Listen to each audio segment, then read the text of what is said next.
Greetings, it's Andrei Stolarov. Today I would like to ask you a rhetorical question. Ask you and myself as well. Can spam at least sometimes, at least in some way, be ever justified?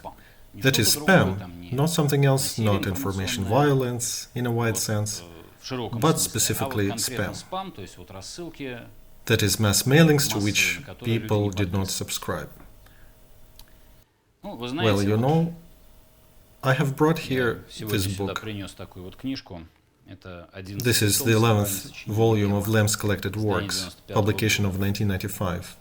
Stanislav Lem has a novel called The Magellanic Cloud, which is one of his early novels. He didn't quite like this novel, of which he had said himself numerous times. It's a communist utopia. But there is a very interesting episode in the book, which I would like to read to you today. At some point, the novel's main character finds a lost boy while walking in some park at night. And then there goes this episode. Suddenly, he interrupted my thoughts. Did you also get lost? No. Why did this come to your mind? Just because. Adults can't get lost, I said in a vigorous tone. The boy looked at me attentively, but didn't respond. He coughed aloud. That determined the rest. Even though I have never had to resort to an alarm signal, I knew what to do in such a case. I rubbed the child in my jacket and took out my telescreen. While pulling it out, I noticed some other round object, a golden ball with scratches, which I picked up at the rocket station, and gave it to the boy, and found a button at the edge of the telescreen, which I have not yet ever had to push. Around it was a red inscription, General Call.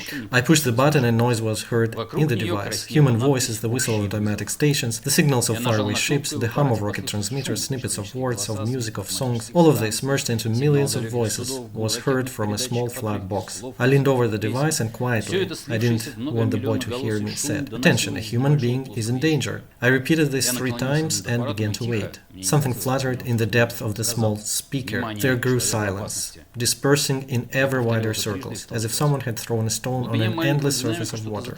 Tens of thousands of voices fell silent. Waiting signals sounded. Reception, reception was heard in the speaker. Attention, reception. Someone was still asking about something. Quick groups of impulses of transmitting stations, and my words were being transmitted by relay stations still further and further, were still heard somewhere. It seemed like I was hearing the echo of my own voice, which circled the globe in a small fraction of a second, and then was sent into the infinite space via directed transmitters. In a second replied the spaceport stations on the artificial satellites and the moon. They accepted the call and switched to the reception mode. The entire realm of man's reign froze, and the light noise in the telescreen was being interrupted only by the never-ending ticking of the atomic clock in the observatory. Suddenly, a certain pilot from the moon asked, "What happened?" Some voice immediately commanded him to turn off the transmitter. Silence reigned. This happened at the 5th second after the call, and after 6 seconds I began to tell, as expected, briefly, in a serious manner. "A child has been found. His name is Paul. He is 3.5 years old, brown eyes." Then silence came again, only fired by short signals of the relay stations, and all of a sudden 2 of them replied. They said that there is a report from the parents and that they have been waiting for information about the child for 5 hours already. And then, at second 22, all ships and rocket stations resumed working. The machines finished the interrupted phrases. People started to laugh and talk. And the intensifying and then the dying down familiar noise in the miniature speaker was heard again. Looks beautiful, doesn't it? For the sake of a lost child, a man interrupted all communications on the Earth and in the near space in order to immediately find the child's parents. Yes, it's beautiful, a communist utopia. All people are brothers and sisters and all the jazz. You know, I've always been surprised. That's not only Lem's blunder of this kind, in my opinion.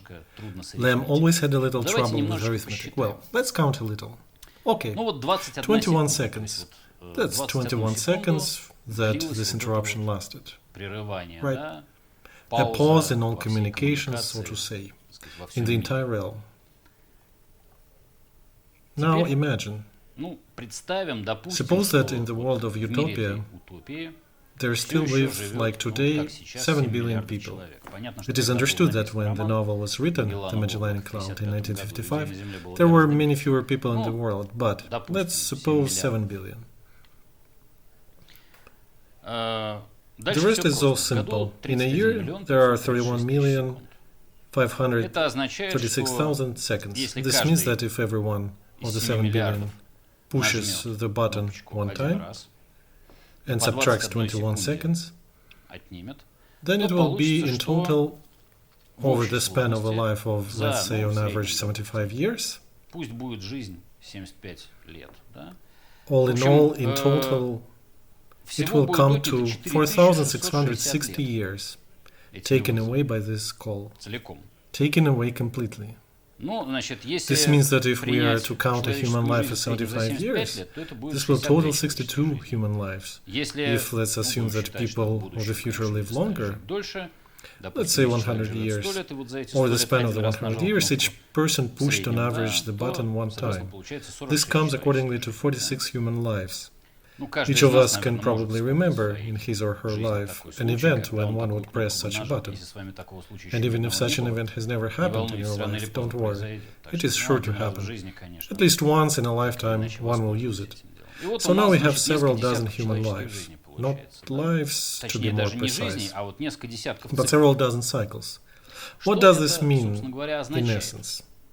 This simply means that all of the humanity time will not be enough to service all of these general calls. It's not that there will just be a little shortage of time. It will not be enough for dozens of times.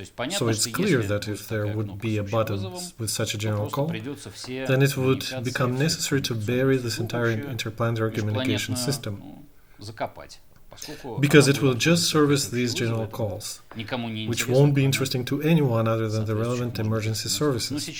Now it may seem a little funny to us to read such things, because we certainly understand that for emergency things, there are emergency response teams. There are special people, and it is absolutely unnecessary to broadcast it to the whole world. But you see, it's beautiful, beautifully written by Lem at the beginning of his writing career. So it's beautiful, but not quite realistic. It doesn't work like that. It's not possible to distract all of humanity, even for the sake of saving a child. Whatever the purpose, it's not possible to distract all of humanity. It's too wasteful. Too wasteful regardless of our goals. It is simply technically not possible. There won't be enough time. Not so long ago has become widespread but faded away very quickly the so-called blood spam. It's when spam was used to solicit donations of blood, and as a rule for specific children. That is such and such a child in such and such a hospital, and donor blood is very needed. And this was sent in the form of spam. It faded away quite quickly for one simple reason.